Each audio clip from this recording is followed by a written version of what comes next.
সকলকে অনেক অনেক অনেক নববর্ষের শুভেচ্ছা। অ্যান্ড আজকের দিনটা কেমন যাবে তোমাদের দেখে নেব।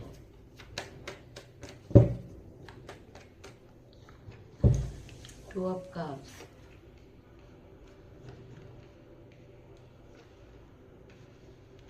আচ্ছা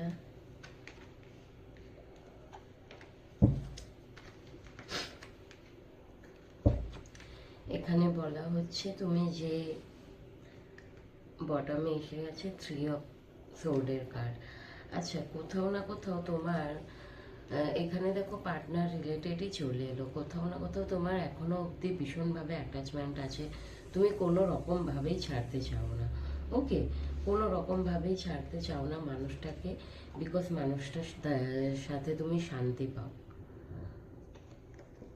মানুষটার সাথে তুমি শান্তি পাও। এবং এখানে বলবো কেউ তো আসছেন, কেউ তো আসছেন, সেটা হতে পারে তুমি যা মানে যে তোমার সারাক্ষণ মাথায় চলেন সেও হতে পারে, অথবা অন্য কোনো ব্যক্তি হতে পারে যে কি না তোমার কাছে লাভের অফার নিয়ে তোমার কাছে আসছেন, যে তোমাকে খুব বেশি একটা সময় বলতে পারো আঘাত করেছিলেন, ভীষণভাবে আঘাত করেছিলেন এবং তোমাকে হয়তো রিজেকশন দিয়েছিলেন যেই ব্যক্তি, সেই ব্যক্তি তোমার কাছে আসছেন নতুন করে সম্পর্কটা শুরু করার জন্য, নিউ বিগিনিং করতে চাইছেন তোমার সাথে এই রিলেশনশিপটা। আজকে কিন্তু ভালো এনার্জি এসছে।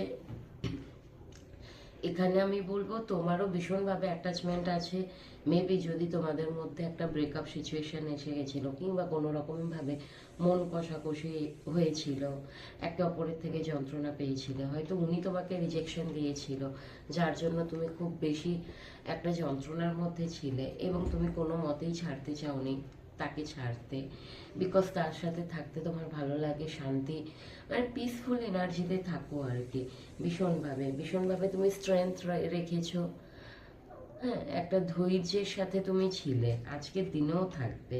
এবং তোমাকে বলা হচ্ছে, এটা খুব ভালো এনার্জি এসছে, উনি কিন্তু অলরেডি তোমার জন্য ওনার মনটা নিয়ে আসছেন, হৃদয়টা তোমাকে দিতে চাইছেন, আবার নতুন করে এই সম্পর্কটা শুরু করতে চাইছেন।